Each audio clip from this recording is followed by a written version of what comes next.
shift gears. Quess Corp then came out with its quarterly numbers. You had the losses narrowing. The margins, though, did come under pressure. Suraj Muraje is the MD and Group CEO at Quess Corp, joining in now to talk a little bit more about the quarterly performance.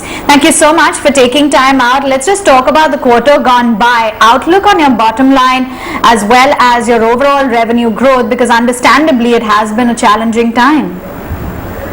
Well, thank you for having me. We're very pleased with our Q4.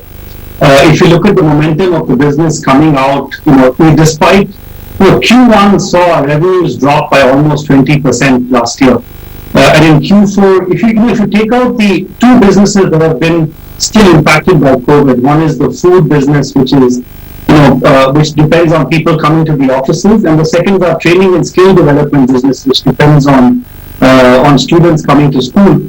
If you take out those two businesses, our EBITDA in Q4 actually was about 5% up year on year with Q4 20, which was a nice recovery, and we see this secularly across our main platforms. So workforce management grew by about 20% in H2. Our global technology solutions business, the margins are up with the revenues being flat year on year. It's now the number one contributor in H2 to EBITDA. Operating asset management grew its revenues 5 to 6% in Q4, and we saw that momentum as well. Monster seems to be had its highest number of customer acquisitions in several quarters. So across the board, the momentum we're very pleased by. We're also pleased by the cash generation. Our cash generation in FY21 was double that of FY20, with the OCF to EBITDA being at a historic high. So we've been working hard on these things. It's nice to be a net cash company. It's been delightful to pay dividends for the first time. So we think we're onto a good thing.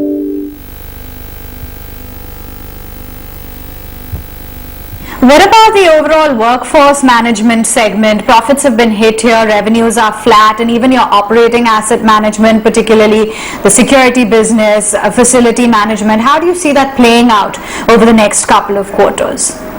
So you're very right that I think that year on year the revenues have actually been flat. But again, I put this in the context of Q1 having dropped by 20%. So if you look at the trajectory, it's very much upwards.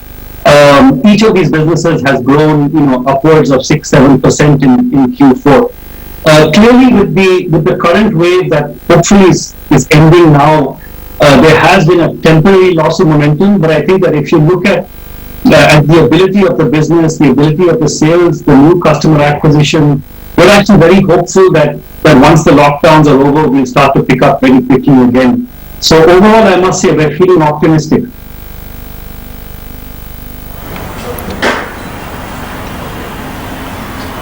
Okay, interesting. Also, wanted to talk about pure financials here. I'm just looking at your gross debt, and that has reduced to about 516 crore rupees from the earlier 1147 thereabouts. On the back of cash management, improved collections, your income tax refunds, etc. as well. What can you tell us about the net cash position, the utilization, and future debt reduction? So debt reduction remains very high on our agenda. We think that, by and large, where we want to be going forward is that debt being around, let's say, 0.5, 50% of our EBITDA levels.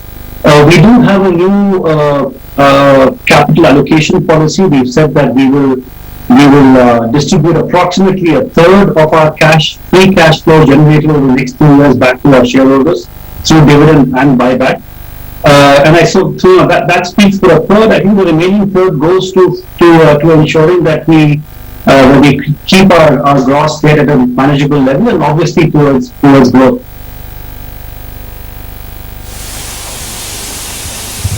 So do you remain committed to the goal of 20% ROE by FY23 and 20% year-on-year OCF CAGR? Absolutely. Every decision we take is seen through that lens, and we're absolutely laser sharp focused on that.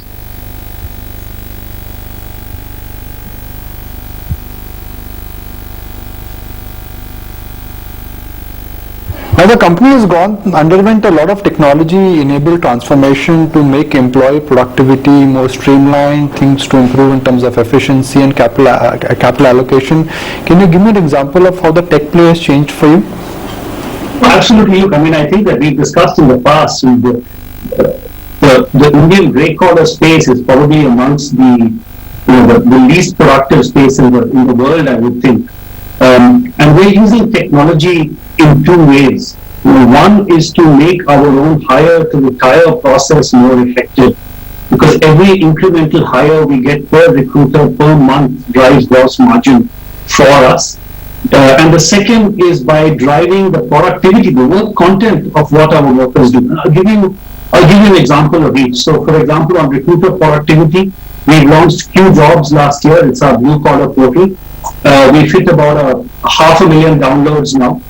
What QJobs enables, it's built with a very recruiter-backed lens, using kind of recruiters' intuition to say, how do you make sure that you maximize the percentage of people you hire versus people you contact, what we call the contact to selection ratio.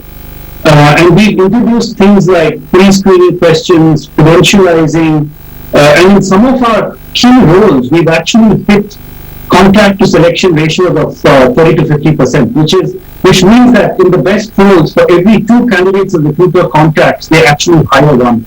That just drives our productivity tremendously. So that's on the hire to retire side. On the actual work content side, I'll give you one example, Nikunj. Our workforce management tool, Work, is used now. I think 80% of our security guards use it to log attendance. But one of the things we have now is this feature called Digital Supervisor. One of the pain points that people have with security guards is sometimes they fall asleep at night.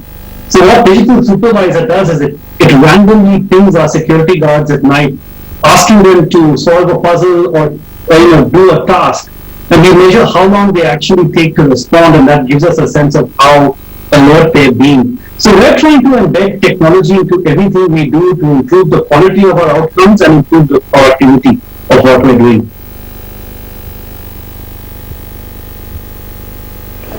Okay, fair point. My next question is that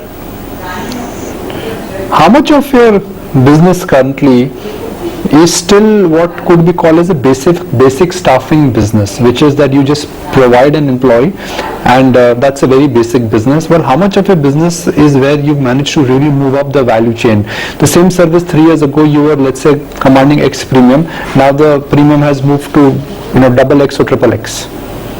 So I think we're just starting on that journey. I don't want to overplay it. If you look at our workforce management business, that's about 45% of our EBITDA. That is mostly staff augmentation, where we get paid per FTE.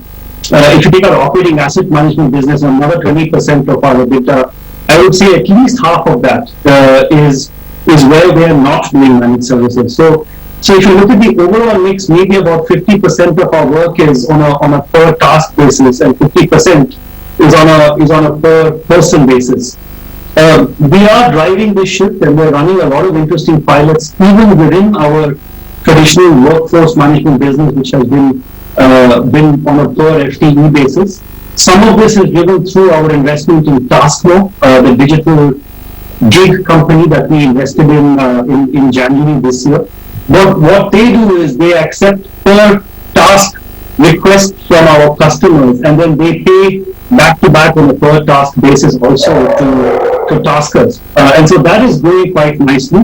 But also in our main general staffing business, for example, we're increasingly accepting encouraging terms where we use some of our technologies and tell our customers, look, you pay us per person, but pay us an additional upside if we're able to drive more productivity. And those are early pilots, I would say, but so far very encouraging results, Nikunj, and we're looking to scale this up in a prudent but aggressive way.